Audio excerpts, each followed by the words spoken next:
It's nice to see / hear all of you in whatever portion we can get. We're here for our midpoint check-in call for PurpleStride Raleigh Durham. We did talk to you back in October, which is great. Today, we're going to get a little bit more specific on the Raleigh Durham event, less big picture stuff, more specific granular stuff for your specific event. And as always, it's a very collaborative call. Jump in with your questions, your input. We'll have some questions for you. You don't have to save anything for the end or anything. So just a little bit of housekeeping off the top. You know, I always love an opportunity to plug the shared resource site. I know you guys know this site well. It still is our main hub for the interactions we're having across the entire PurpleStride series. On this slide specifically, I wanted to call out a couple of route resources. And the reason for this mostly is because we're going to lean on the affiliate again this year to identify a volunteer route lead or leads if there's more than one person to do it. Liz and Tripp, can you remind me, did you have a volunteer route lead last year? You're muted, Tripp. Tripp, you're muted. There you go. Okay. You can probably say this, man. I place people out there where we need to be.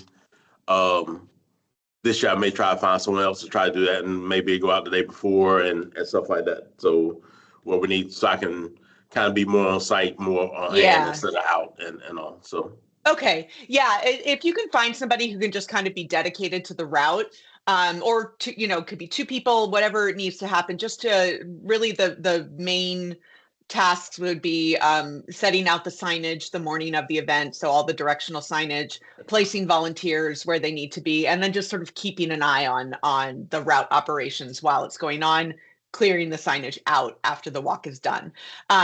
Ideally, this person will be available to come to the site for at least part of the day on Friday, just to sort of scope things out, organize the signage, get stuff ready. And then they need to be there early Saturday morning to get the signs out before the participants arrive. So if you know somebody who might be interested, but they're still a little bit like, oh, I don't know if I can do that. This intro to event route is a recorded tutorial, and then the route operations best practices is a document. You're welcome to share these with anybody just to sort of give them a little taste of what it might be. We're also happy to jump on a call if it's somebody who just needs a little bit more information to feel comfortable. Right. So just wanted to point you to those. Keep us posted if you're having trouble finding somebody. But hopefully by the time we talk to you again in March or early April, we'll have somebody lined up. You're also welcome to invite that person to that last call that we do, just so that they can sort of get the scoop right from the source. Gotcha. And we had a meeting last Thursday, and we talked about how since T-shirts won't be on site this year, so they'll be mailed some volunteers. Yeah. Some of those, since they won't maybe have a place, maybe try to get one of those 2 people. And Liz's sister, Eileen, she normally heads all that for registration, and her other sister, Peggy, for T-shirts. So maybe we can find, and they normally have a large group of people that help them out. Terrific. So maybe, and Liz, correct me if I'm wrong, maybe we can get 1 or 2 of them to head that. Yeah, and the route lead the route setup definitely goes faster if you've got 2 or 3 people doing it. So usually, you know, when it's our staff, it's 1 person, but especially because you've got the golf carts out there that you can use too. So that just would make the whole thing easier if a couple people get someone and a buddy. Come on, Eileen. That's sorry, I have to make that joke. My mom's name is Eileen too. Gotcha. So we make that joke all the time. All right. Checking in real quickly on our deliverables timeline. So as you know, the 3 big deliverables that we provide for you periodically throughout the planning process are the route map that is on Google My Maps. It's live all the time. You can see it right now, as well as the site map and the vendor tracker. These are documents that we're posting up. Oh, perfect. Thank you for that note, Liz. That's great.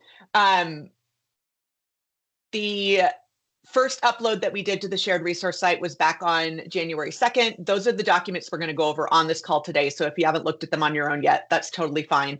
But they are in there, the site map and the vendor tracker. If you want to take a look at them after the call is over, we're right here in the process now, reviewing the documents on Market Call 2. So Jason's going to share a screen. We're going to go over them. We can make changes on this call while we're talking about the site layout or the route.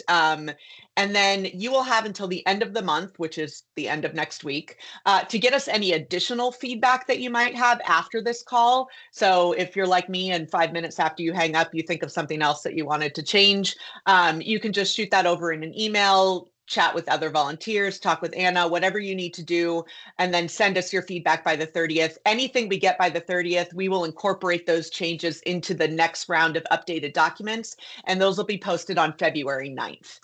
So those should reflect everything we talk about on the call today, as well as any feedback you get us by end of next week. And then the next update we do will be right as we start our third round of calls. Those are the pre-event calls, the final details call that we do about a month before the event. So March 23rd is when we'll post updated documents for that one. Big bad deadline to keep in mind before that is March 16th. This is the last call for change requests. So if there's going to be any more adjustments to your site layout, anything that you need to add or remove from the tent or equipment order, March 16th is really the last day we're looking to get that information so we can make this last round of updates, go over those documents on Market Call 3, the pre-event call, and then everything is finalized and put in the event book on April 17th, the week before the event. Any questions on the deliverables, the timing on any of this?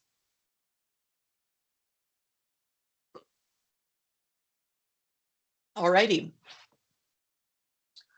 So when we talked with you in October, we went over briefly some of the infrastructure changes. These are changes that have come down from PanCan for the entire PurpleStride series this year.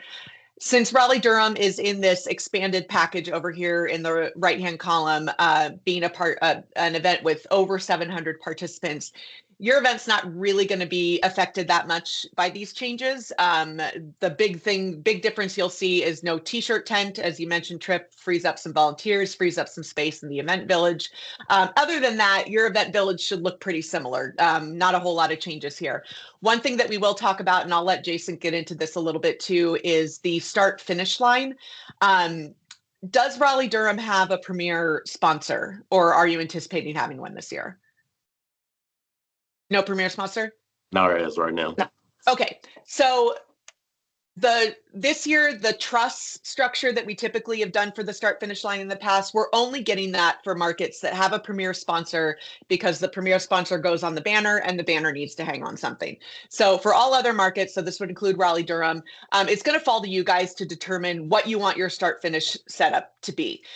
This is also a special case for the site we're at. They won't allow a truss anyway, because it has to be something that we move into the street and then move off of the street when the walk has started. You may remember that from last year. The staging area and the start area is in the street. They'll block it off for us for the start of the walk, but then they want to be able to reopen it pretty quickly. So your options here could be a balloon arch or balloon columns that can be moved relatively easily. A lot of markets this year are going to be getting start finish feather flags, those like tall 10-foot feather flags that say start finish.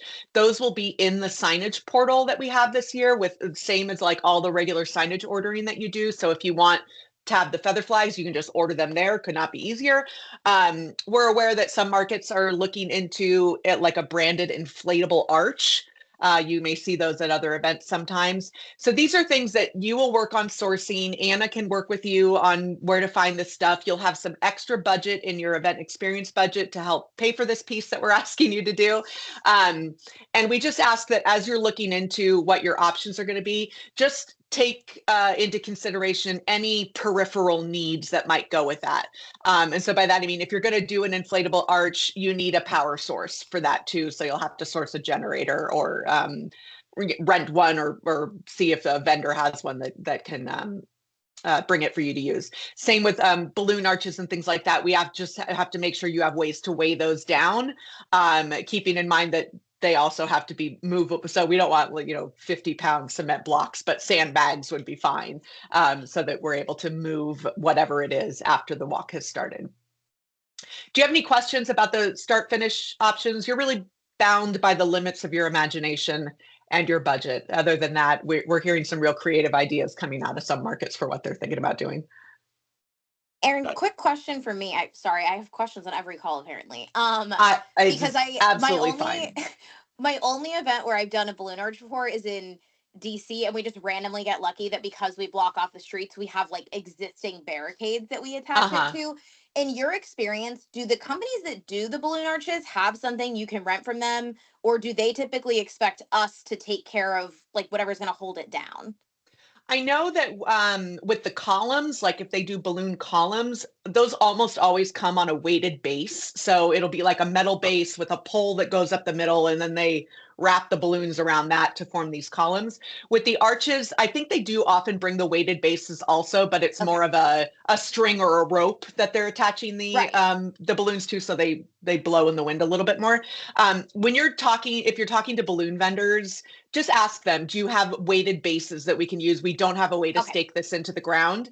And if they don't, but they have some sort of base that you can attach some rope and sandbags to, then that's another option that you can do. We just need to make sure it doesn't take flight or fall over and hurt somebody.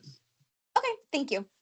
And if you do decide to go with the feather flags, those will come with a pole that they go on and a base that they go in. Sometimes they send a base that you can like fill with water, and that serves as the weight for the base. Sometimes they send a base that's just like an X. And if that's the case, then you have to have some sort of sandbag or something to put on top of that to keep it from tipping over. Any other questions on any of the info? I mean, the rest of this is going to look the same as it always has. So not really any huge changes here, but any questions on any of this? All righty. Checking in real quickly on weather. As you know, we keep a very, very close eye on the weather as we get closer to the event, starting about 7 to 10 days out. As soon as we can see the forecast into the future far enough, we'll start to keep an eye on what's going to be going on in RDU. So if it's looking like there's going to be bad weather of some kind, whether that's rain, high winds, extreme cold, or I suppose you could get extreme heat. I feel like North Carolina could go either way. If it's looking like it's going to be any of those extremes, we do have some weather contingency pieces that we can call in and put into place. We're not going to review any of that or proactively order any weather pieces until we know what the actual forecast is looking like. So just know that we're keeping an eye on that. If it does look like it's going to be nasty in some way, you don't have to alert us or ask for any of this. We'll call it up and add it to the tent order proactively at that point. All right. Well, I will pass the screen share over to Jason now, and he's going to take us through the site. While you're pulling that up, Jason, let me just ask Liz and Trip real quickly. For your timeline, we had last year 8 a.m. site open, 9:30 opening ceremony, 10 o'clock walk start, and 12 o'clock event end. Do we still like this timeline? Do you want to make any changes to that? I like that timeline. Okay. And Liz just typed in timeline. Timeline good. All right. Liz, I'm so sorry your technology is failing you today. All right, Jason, take us to the site. Kiddos, welcome back to the university. Very much similar to what we had talked about in our last call, as well as the changes to eliminate the t-shirt tents, yay team. I can scroll this in if we want to talk anything specific. I know we did talk about your stage that has been addressed, and I will, if I have to drive out there myself and make sure that they are doing right by you, you should not have the issues that you had in the past. Yeah, other than that, we're at the corner. It's going to be the same setup as last year as far as, you know, where the start finish line is going to be over here, and I'll bring up that map in a moment. Yeah, this is what you guys put together. Is there anything that you have thought about at this point and say, you know what, that just really didn't work, we'd like to try something different? What are you dreaming of? Trip, Liz? Right. As I'm looking at where we have the Carolina Hurricanes, the slap shot. Yep. At the kind of like the bottom left. Last year, I want to say we had it behind the food and beverage, just because of, Over I here, think, right behind it, because there's a, yeah, like there. right there. I think that's where we had it last year, only because between the volunteer check-in and the purple play zone where those tables are, there's a slope, and also there's some stakes, if I remember correctly. Okay, is there enough room there, Trip, to slide that a little bit, like over here? I'm just trying to figure out, like, just placement. Right. That's all. Right. Or is this It still could. a protected area? I think that's a protected area, and then I will probably be getting away from plugins and stuff like that. Mm, Perfect, because we do have power here, so Power, yeah. perfect. And Jason, that reminds me, just to clarify. So since the food and beverage is in an existing structure, we're still okay to do that, right? Even though we're moving to smaller tents at most of, okay, cool. Yeah. Oh yeah, we got you. And then I just want to call out, Liz said in the chat. Yeah, I saw that. I know we've talked about the speakers, sound saying before, that just yeah. sound So we've already is always talked with kind the of a AV recurring. vendor. Having a remote speaker set up down here, and whatever it takes to make this work, they're on board. So, Awesome. obviously they'll be out there the day before working with the on the ground team to kind of make sure sound is to everybody's liking. We will do a sound check, as we've always done in the afternoon of Friday, just to make sure that everybody's satisfied, everybody's hearing everything. And I think they've also mentioned, if necessary, they can also bring, something that's going to all repeat down here, over there, if they have to do multiples. So this is an incredibly long site. We get it. We understand. Yeah. We'll do what we need to do to make it work for you. And this is just a reminder too that the sound tech is on site during the event. And so because I know sound behaves differently when there's nobody on the site versus when there's 1,000 people standing around there. Oh, good note, Liz. Thanks for that about the hurricanes. So during the event, if you are standing there or people are telling you, hey, we can't hear in the back, you can find the sound tech. Usually they just hang out in that AV tent next to the stage and say like, hey, can we bump up the levels on this a little bit? And they can make sort of in the moment adjustments based on what you're hearing there. He did try last year. Okay. All right. Well, it is top of mind, so rest assured. Yeah, they're aware certainly of the issues. Okay, yeah, this has come up on a couple other markets too. I'll just say that the sound packages that are sort of pre-approved on with us working with PanCan to set these out. Are sort of dependent on the number of participants that you have, and they're like tiered. So it's possible that if you're in like the mid-tier section, we can ask if we can bump up to the higher tier on that. Jason, do you know if are they already at the top tier? They're already at the highest tier, but okay. Just side note for equipment, and I'm just double checking the IRF as we speak. I believe we are changing audio visual vendor. Yeah, I don't think there's one on there yet, or wasn't when we posted. There isn't, but I believe we were talking about this just the other day. I believe we're moving away from the vendor that we have in lieu of one that we've worked with in the past, and I believe the affiliates also worked with in the past. Okay. So more to come on that, my friends. All right. I had a question. Sorry, Jason. I had a quick question too. And maybe you talked about this in October. I apologize. I wasn't on that call. How did it work out with getting the signage on these containers? I know last year we kind of went back and forth about getting some strong magnets to use, or because the pipe and drape doesn't fit to the space. Were you able to find a good way to secure the signage? I thought those magnets work great. Love it. Yay, science. All right.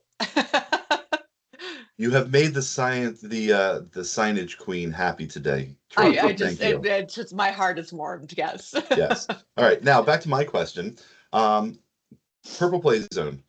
You guys had it down here in this kind of open space area. For the benefit of just some shade and moving some things around for generalized seating, if that is the case, would it work over here at that little stage that they have? Just so you have some cover for the kids, set the games out over here. They're kind of not in the walkway. It's just something I thought about. You can tell me non-starter, so. That tent is smaller than what it appears. Oh no, I know.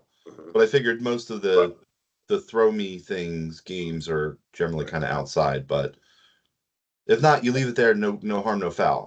Gotcha. Things pop into my brain, my friend. Yeah, we've got that bit of covering right there that we can use for something if you want it. Yeah, if not, it's always there. You can do as you see fit. All right, and just coming back up to the top side here again, we do have markers in play for all of your all-star teams and sponsors. We understand that this information is not readily available at the moment.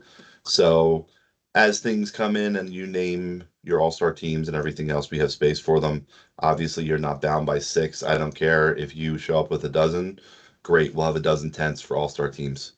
Raise the money, baby. Do the good things. I will say there's one thing that we know now that I can say that's just a small change, which is that I know Duke likes to be next to the photo area because then they volunteer at the photo area, which is very helpful for us. So if you could switch one of the all-star teams for one of the sponsor tents, I don't know if Liz and Trip, if it matters which side, but one of them on either side of the photo, just switch. Yeah, that's perfect. Yeah, just switch. It's so tough. Anna, these things that you ask for. Okay, and just a reminder here too. Just a reminder here too that once the tents are set up, as long as it's the right size in the right place on the map, it will become whatever you want it to be based on the sign that you put on the outside of it. So, if you decide actually we want the photo tent to be where AS2 is on this map, we're going to really throw things. Just put that sign on that tent and that's what it becomes. Obviously, we want the map to be as accurate as possible for help with setup and the volunteers who are going to be there helping. But we know that sometimes these game time decisions are made and you are free to do that. Good. Gotcha. All right. Anything else about the site map? One's desires? Well, we had the restrooms last year. I know we had some complaints the year before about how far back we had it. Were they satisfied with where we had the restrooms, the porta potties? You just generally move them up here, right? Right. Yeah, no, absolutely fine. We can do that. Nobody complained on the back end. Okay. Yeah. So yeah, they just wanted to make sure that they were off of that slab because they don't own the property. Gotcha. So still boggles my mind. Liz, it looks like we need some extra cones to block off the parking spots in the street. All right, that'll have to come from the university, and I will make sure that the request is there. Did they just not bring enough out last time? That might have been the fact because I think we only have 4 or 6 in the storage unit, I believe. Yeah, I mean, we rent cones from the university, so this should all be rental cones and rental barricades because we pay for those things. Gotcha. Sounds like we need to make sure they bring us the correct number that we rent. Amen to that, and I am making notes. All right, what else you got?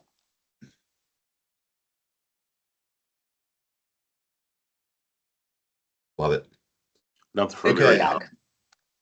Just a reminder.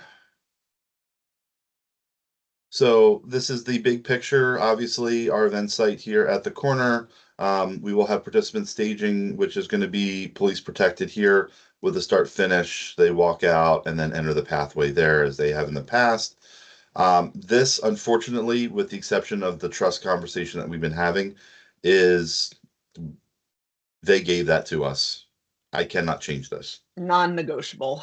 So sadly, I mean, they turned around and welcomed us back without so much as a breath, and I love that. I would love to keep this partnership with them.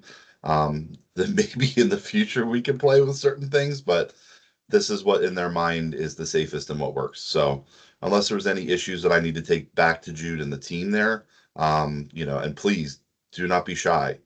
They've been very open with things. I would like to continue to be open with things. If something just didn't work, the way people crossed or the number of police officers that were present, this is very specific stuff that they gave us. And if they're not holding to it, I would like to have that conversation with them. So you are my eyes and ears, my friend. Let me know the things. All right.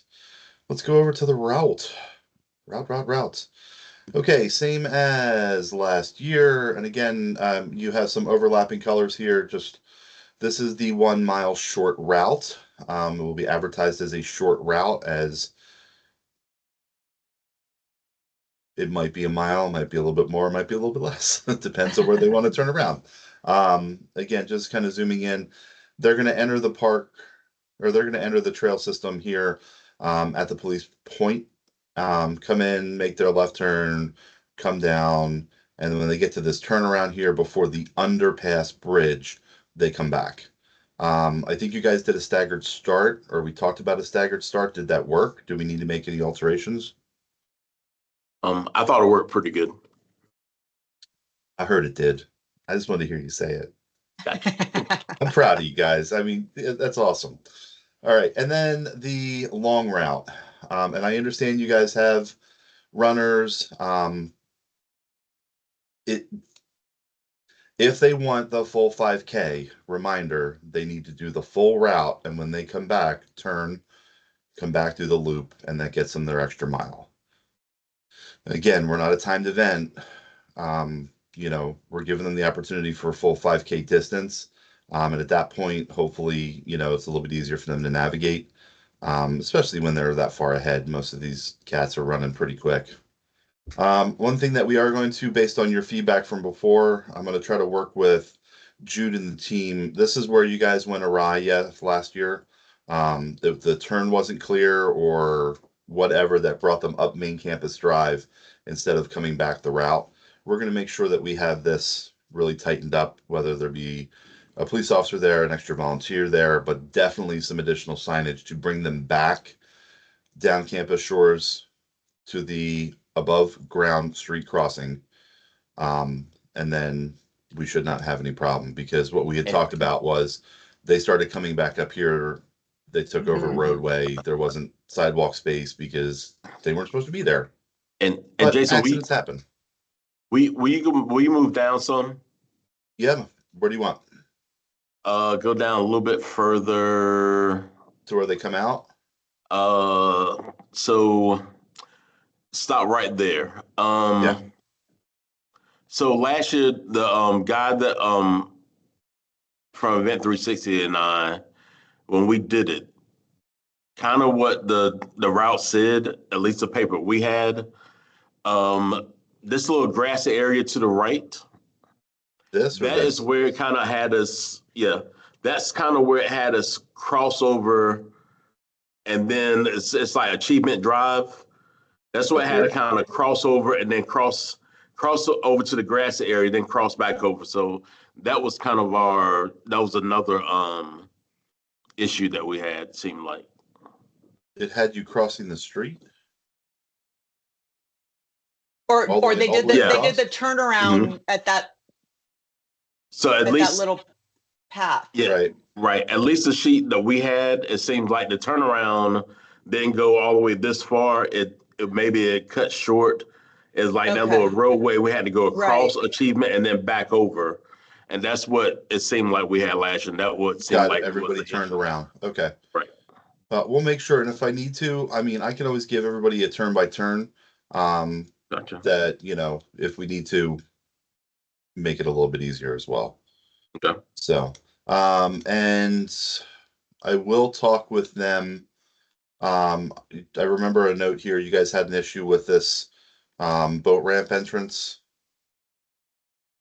from the previous conversation.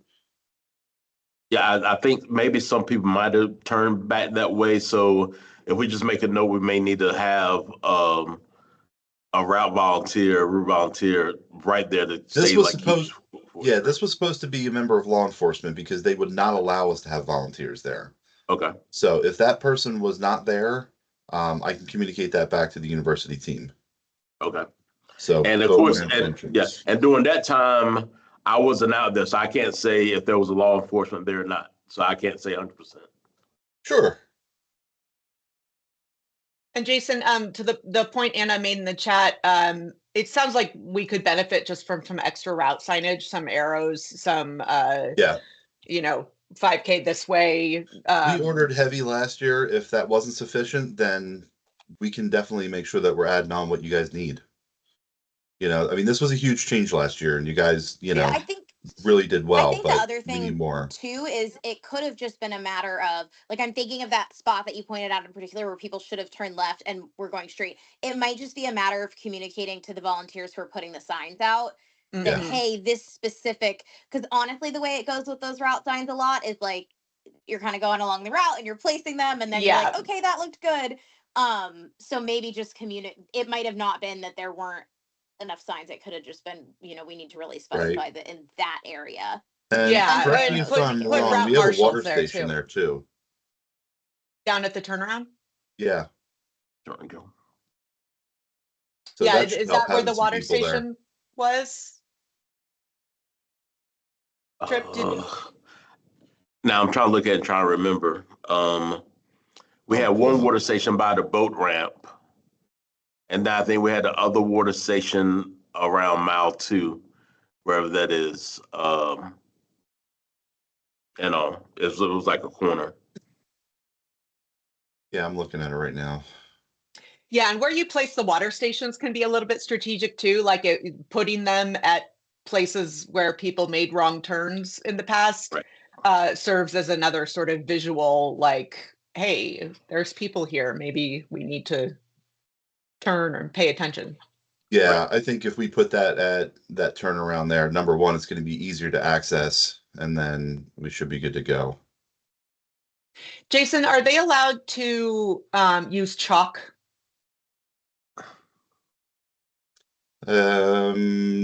Never asked. All right. I will say too, this is a very interesting learning for me. I've been an event professional for almost 20 years. And this last year, we have a new client that's a bike ride. And the way that we are marking the routes for the bike rides, which is, 50, 30, 100 miles of route, we use duct tape on the ground to create arrows. So it's very easy to clean up. It doesn't leave a mark the way chalk does. So if that's something that they'll allow too, Jason, sometimes I think it's just helpful to have, like, you can get like a roll of purple duct tape and just put some arrows on the actual ground in those spots where you're like, hey, listen, people, you're going to keep going straight here. Like, don't make a rogue turn at the spot.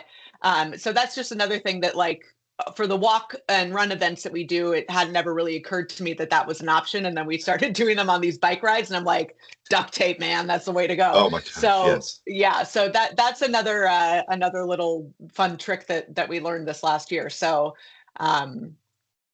I like to no offense to intended for any participants, but I like to idiot proof the route as much as possible, because we all know you get out there, you're talking with your teammates, you're taking pictures, like, it's really easy to just sort of zone out and not realize where you're going. So let's mark it up as much as we can.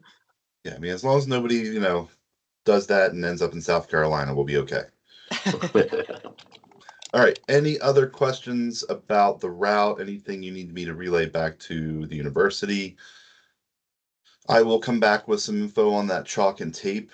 I think obviously anything removable they should be okay with. Again, the problem that we have with the Centennial campus is they don't own half the stupid thing. So, right. We don't want to be marking up on somebody else's land. But Correct. I think we're pretty good. We've avoided most of it. So. All right. Love it. Thank you, Jason. Back to you, kids. All right. Let's take a peek at your vendor tracker.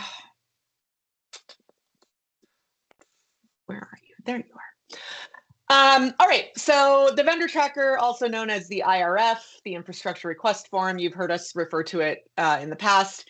If you remember what this document looked like last year, it was a very long, very dense spreadsheet. Each page was a different vendor. We have given this bad boy a facelift this year, and the format is very different. I want to take you through it a little bit. I think that the new format is much more intuitive, easier to read. It will definitely be easier to read when it's in the event book. No more, it's gone are the days of 6-point font that you're trying to see. So here on the first page, this planning and event summary, honestly, you can ignore this page entirely. This is mostly internal stuff. This is a living document that we're working with constantly. And so some of the notation in here is not going to make any sense to you, and that's fine. These instructions are for Jason and his team. So ignore that first page. Down page 2 is where we get into the vendor summary. This is where we are listing the vendors as they are booked, right? So if you see a name on here, that means that that vendor has been contracted or we're in the process of contracting with them. So this version of the document, which we uploaded 2 weeks ago, might already have some new information on it from 2 weeks ago. You'll see that update on February 9th. This list here has way more stuff on it than we're going to need. So this version of the IRF that we're transitioning all of our events to this year, we're still sort of at the beginning of this transition. We're learning the new document, the new format. So right now at the beginning, we left everything on there, even knowing that some of this stuff has never applied to a PurpleStride and never will. As we go on and continue to make updates to this document, we're going to delete out a lot of these lines, things that do not apply to us, like parking attendants and hired labor. These lines will just be gone from future versions of this document that you see. So just don't get overwhelmed. This will be a much shorter list that will really just show what you are getting. As we move down, we get into this orders and distribution section. So these first 3 sections numbered 1, 2, and 3 are general supplies and services. So think of this as items that don't have one specific spot that they're going to go. They're, trash containers that are going to go all over the place, and radios that are going to be constantly in motion during the event. General supplies and services would be like table and chair setup, banner installation. Beyond that, we get down into the specific areas of the event. So you'll see this list is laid out so that each area of the event village has its own little subsection on this list. And within each of those sections, you're going to see, okay, the pro teams area has a 10 by 20 tent and some weights or stakes to hold it down, and 24 plastic chairs and 6 tables, pipe and drape to hold the signage on the front. The idea behind this is that when you're on the event, you guys or your volunteers or the staff can take this list right out of the event book and go around to each section of the event village and know exactly what's supposed to be in that section. So tent by tent, you can look at it and go, okay, do we have our 24 chairs here? Great, we do. Pro Teams is ready to go. And then move on while the setup is happening. Down here with the all-star teams and the sponsors, as Jason mentioned, this is placeholder information for right now based on what you had last year. When we know the actuals on these, we will update this with the actual team names, the sponsor names. And so again, as you're going around to the areas of the event village, you can be like, okay, does the Duke tent have everything we need in it? We know that Duke needed 3 extra chairs than the other teams or other sponsors. So, you can, that'll be reflected on here. Down here at the very bottom where it says vendor report, there's no report there, Aaron. It's totally blank. You're right. Right now, our pivot tables are not cooperating. But once we get those working, this will list everything that you've ordered by vendor down here. So again, you can look at this and go, okay, the tent vendor is supposed to bring us 15 10 by 10 tents and 114 tables and whatever. Use that right next to the invoice that they hand you when they're loading in and go, okay, good, these numbers match up. They brought us everything that we ordered. So it's just a way to sort of like checks and balances way to make sure that you're getting everything that you need and that each section of the event has what it should have in it. Do you have any questions on the new layout, on how to read this, how to get us input on this? This new layout, I think, is just, it's much more user friendly, especially for those of you who are out there at the event getting all of this set up. So, and this will be, the final version will be in the event book. You just check right down the list. All righty. Well, I think we've shared everything we need to share. What else do you guys have for us?